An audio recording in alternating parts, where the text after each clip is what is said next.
Cullen Croft dismounted his horse and stared at the weathered wooden deed in his hand, then at the modest ranch house that sat nestled against the rolling hills. $1. That's all he had paid for this piece of land, and now he was beginning to understand why. The previous owner, a grizzled old man named Jedediah, had been eager to sell, almost desperate in fact. Cullen had thought he was getting the deal of a lifetime, a chance to start fresh and build something of his own far from the disappointments and heartaches that had driven him west. The afternoon sun cast long shadows across the property as Cullen approached the front porch, his boots echoing against the wooden planks. He had expected to find an empty house, maybe some old furniture left behind, but certainly not what he discovered when he pushed open the front door.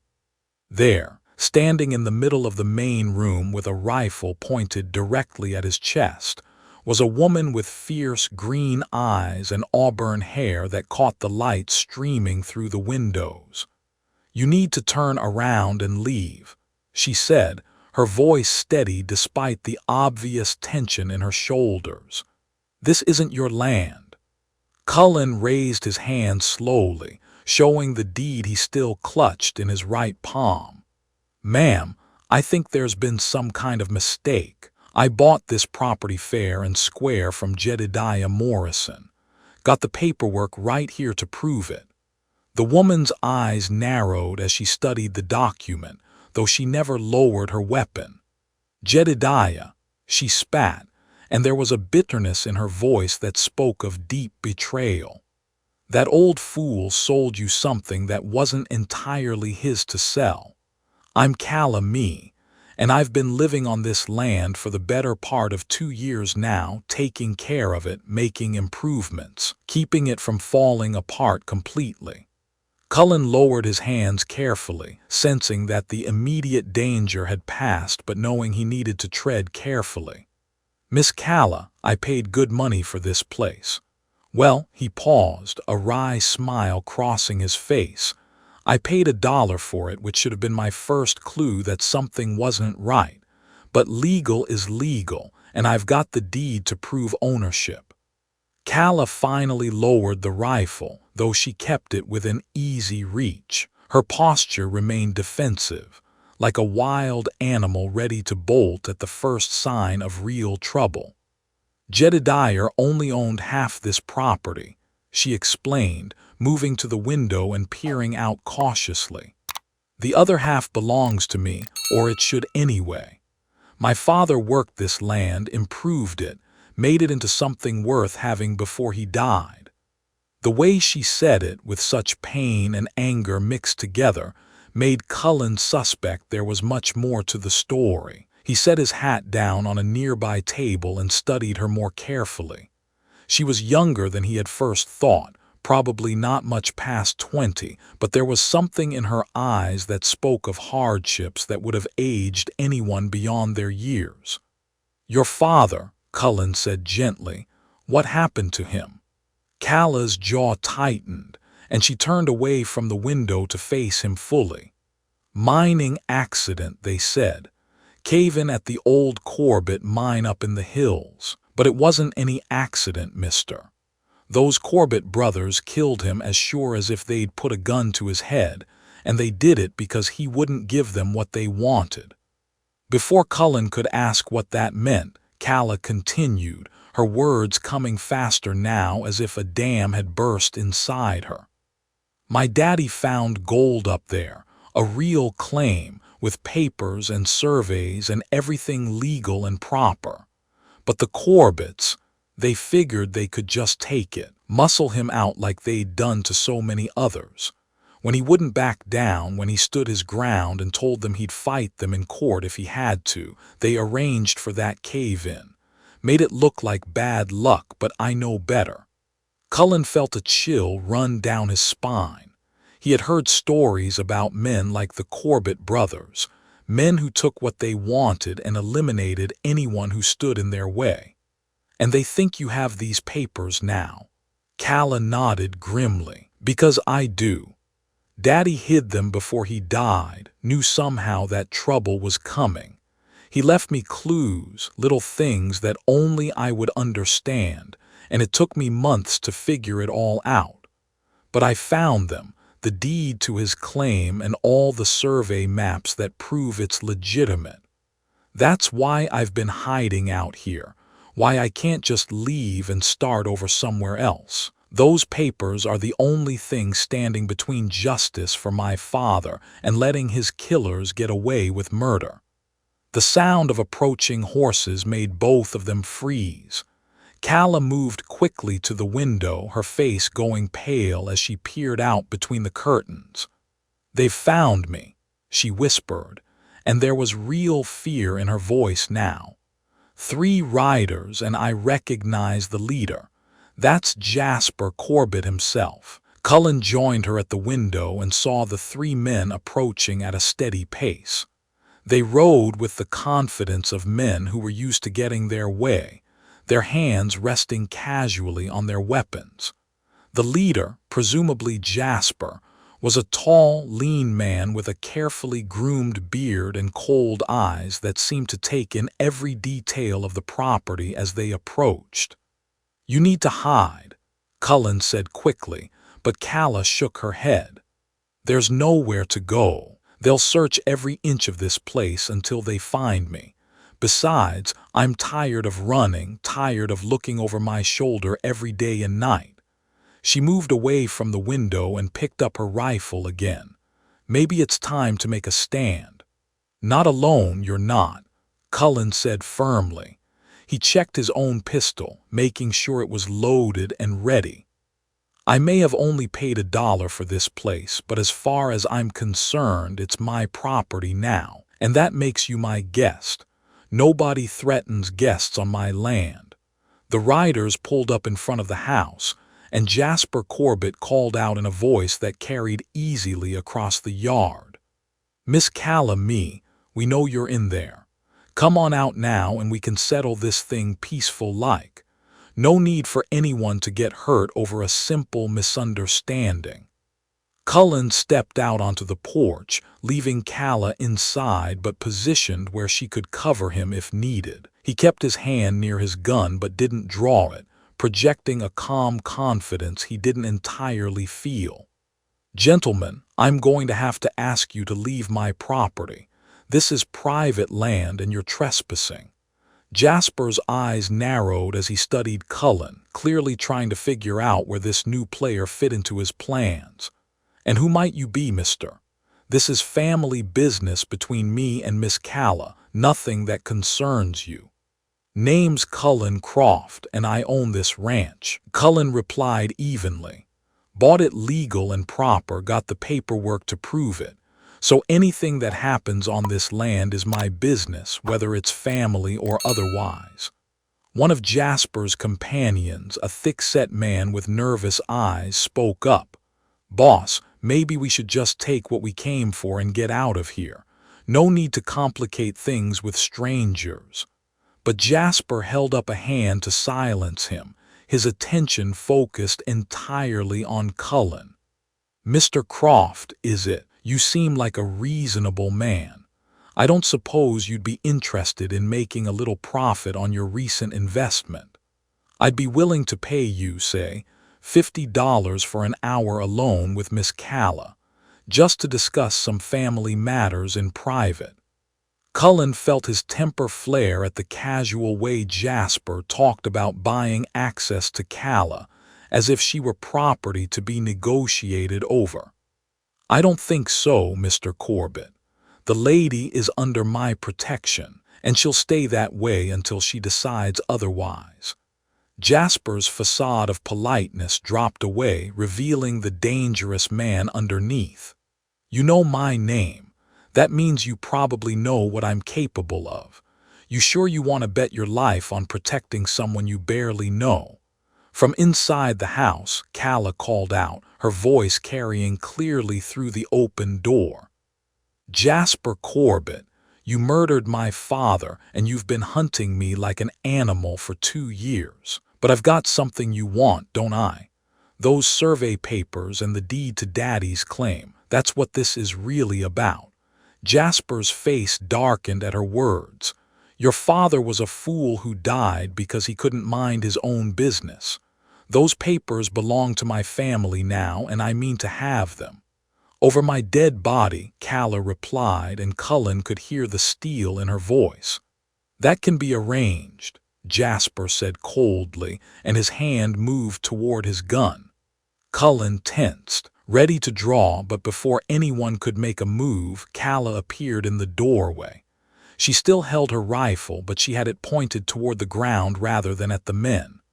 "Wait," she said, and there was a new note in her voice, something that sounded almost like defeat. "Maybe there's another way to settle this." "Calla, no," Cullen said quickly, sensing what she was thinking, but she continued, her eyes fixed on Jasper. "You want me and those papers? Fine. I'll come with you, give you everything you're looking for, but you leave Mr. Croft alone. He's not part of this fight, and he doesn't deserve to die for trying to help me." Jasper smiled, but it was the cold smile of a predator who had cornered his prey. "Now that's more reasonable. Though I have to say, Miss Calla, I'm not sure I trust you to come along quietly. You've led me quite a chase these past months." "My word," Calla said simply. "I'll give you my word, and I'll come peacefully if you promise to leave him be." Cullen started to protest again, but the sound of more approaching horses cut him off. These riders were coming fast, and there were more of them. Jasper and his men turned nervously to see who was approaching, and Cullen felt a surge of hope when he saw the badge glinting on the chest of the lead rider. Sheriff Tom Bradley pulled up with 3 deputies behind him, all of them armed and looking like they meant business. The sheriff was an older man with gray hair and weathered features, but his eyes were sharp and alert as he took in the scene before him. "Jasper Corbett," the sheriff called out, his voice carrying the authority of years in law enforcement. "I've been looking for you." Jasper's confidence wavered for the first time since he had arrived. "Sheriff Bradley, what brings you all the way out here? This is just a private matter between me and Miss Calla." "Is that what you call it?" Sheriff Bradley dismounted slowly, keeping his hand near his weapon. "Because I've got a witness back in town who says it was murder. Says he saw you and your brothers arrange that cave-in at your mine 2 years ago. Says you killed Calla's father in cold blood because he wouldn't give up his claim." The color drained from Jasper's face, and his 2 companions exchanged nervous glances. The thick-set man who had spoken earlier looked like he wanted to bolt, but he was surrounded now with nowhere to run. "That's a lie," Jasper said, but his voice lacked conviction. "Whoever told you that is lying through their teeth. It was an accident, pure and simple." "Old Pete Hendricks says otherwise," the sheriff continued. "Says he was working the next claim over when it happened. Says he saw you and your brothers set those charges, watched you bring down half the mountain on top of Calla's father. Pete's been carrying that guilt around for 2 years, afraid to speak up because he knew what would happen to him, but his conscience finally got the better of him." Calla stepped further onto the porch, her eyes wide with disbelief and hope. "Pete saw it happen. He saw them murder Daddy. He saw it all, miss," Sheriff Bradley confirmed. "And he's willing to testify in court. Which means, Mr. Corbett, I've got a warrant here for your arrest on charges of murder in the 1st degree." Jasper's hand twitched toward his gun, but he was surrounded by 5 armed men now, and even he wasn't foolish enough to try those odds. "You can't prove anything," he said desperately. "It's the word of one old drunk against mine." "Maybe," the sheriff allowed. "But Pete also told me about the survey maps and the deed that Miss Calla's father hid before he died. Evidence that proves he had a legitimate claim. Evidence that gives you a real good motive for wanting him dead." Jasper's eyes darted toward Calla, and she could see the calculation in them, the desperate search for a way out. Those papers don't prove anything except that her father was trespassing on Corbett land. Funny thing about that, Sheriff Bradley said conversationally. I took the liberty of checking the county records before I rode out here. Turns out your family's claim was filed 3 days after Mr. MacReady's father died. 3 days. Now, that might just be a coincidence, but it sure looks suspicious when you add it to Pete's testimony. One of Jasper's men, the nervous one, suddenly spurred his horse and tried to make a run for it. He didn't get 20 yards before one of the deputies put a bullet in his shoulder, spinning him out of the saddle. The man hit the ground hard and lay there groaning, clutching his wounded arm. Anyone else feel like running? Sheriff Bradley asked calmly. The remaining companion of Jasper's raised his hand slowly, clearly wanting no part of whatever his boss was planning. Sheriff, I never had anything to do with any murder. I just rode for Mr. Corbett, did what he told me to do. I didn't know anything about killing nobody. We'll sort that out back in town, the sheriff said. Then he focused his attention back on Jasper, whose hand was now hovering inches from his gun. What's it going to be, Corbett? You going to come along peaceful, or do we have to do this the hard way? For a long moment, nobody moved. The tension stretched tight as a wire, and Cullen could feel the violence hanging in the air like smoke. Then Jasper's control snapped, and he went for his gun with desperate speed. He was fast, faster than Cullen would have expected, but he was also panicked and surrounded. His shot went wild, kicking up dirt near the sheriff's feet, and before he could fire again, 2 of the deputies put bullets in his chest. Jasper jerked backward in his saddle, his gun falling from his suddenly nerveless fingers, and then he toppled to the ground and lay still. The sudden silence after the gunshots was deafening. Smoke drifted in the still air, and somewhere in the distance, a meadowlark called out as if nothing had happened. Cullen found himself breathing hard, adrenaline still coursing through his system, even though the danger had passed. Sheriff Bradley walked over to check on Jasper's body, then nodded to his deputies. He's dead. Help me get these other 2 secured, and then we'll load up Mr. Corbett for the trip back to town. As the lawmen went about their business, Calla sank down onto the porch steps, her rifle finally falling from her hands. She looked stunned, as if she couldn't quite believe that her 2-year ordeal was finally over. Cullen sat down beside her, not saying anything at first. Sometimes silence was better than words, and he sensed that she needed time to process what had just happened. It's really over, she said finally, her voice barely above a whisper. He can't hunt me anymore. I can stop looking over my shoulder, stop jumping at every sound in the night. It's over, Cullen agreed. You're safe now. Sheriff Bradley approached them, his hat in his hands. Miss Calla, I'm sorry it took so long to get justice for your father. If Pete had come forward sooner. Pete was scared, Calla said, looking up at the lawman. I understand that. The Corbetts had a reputation for dealing with anyone who crossed them. He did the right thing in the end, and that's what matters. The sheriff nodded and turned to Cullen. Mr. Croft, is it? I want to thank you for protecting Miss Calla. Took real courage to stand up to Jasper the way you did. Just did what needed doing, Cullen replied. This is my land now, and I protect what's mine. After the sheriff and his men had loaded up the bodies and prisoners and ridden away, Cullen and Calla found themselves alone on the ranch. The sun was beginning to set, painting the sky in shades of gold and red, and for the first time since he had arrived, Cullen felt like he could actually appreciate the beauty of the place. So what happens now? He asked Calla. You're free to go wherever you want, start fresh somewhere new. Calla was quiet for a long time, looking out over the land that had been her refuge for 2 years. "I've been thinking about that," she said eventually.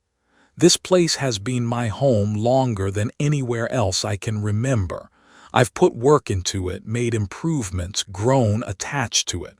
I'm not sure I want to leave." "The deed says it belongs to me," Cullen pointed out, though there was no hostility in his voice. "Half of it does," Calla corrected with a small smile. "Remember what I told you about my father's claim? Well, those papers I've been protecting all this time don't just prove his mining rights. They also establish his ownership of the eastern half of this property. With him dead and me being his only heir, that makes me your neighbor, Mr. Croft." Cullen considered this news and found that it didn't bother him nearly as much as it might have that morning. "Neighbors, huh? I suppose we could work out some kind of arrangement, pool our resources, work the land together. Are you proposing some kind of partnership?" Calla asked, and there was something in her voice that made him look at her more carefully. "Maybe I am," Cullen said slowly. "I came out here looking to build something new, start over after some disappointments back east. But I was planning to do it alone, and now I'm thinking maybe that was the wrong approach." Calla stood up and walked to the edge of the porch, looking out over the rolling hills that stretched toward the horizon. "I've been alone for 2 years, hiding and running and afraid to trust anyone. It might be nice to have a partner for a change, someone to share the work and the rewards." "More than a business partner?" Cullen asked quietly, and he was surprised by his own boldness. She turned to look at him, and he could see something new in her green eyes, something warm and hopeful that hadn't been there before. "Maybe more than that," she agreed, "if you're interested in finding out." Cullen stood up and joined her at the edge of the porch. The future stretched out before them like the vast landscape around the ranch, full of possibilities and promise. "I'm interested," he said simply. As the last light of day faded into dusk, they walked together into the house that would now be their shared home. Outside, the land lay peaceful under the stars, and for the first time in longer than either of them could remember, there was no need to fear what tomorrow might bring. They had found each other, and they had found home, and that was enough to build a life on.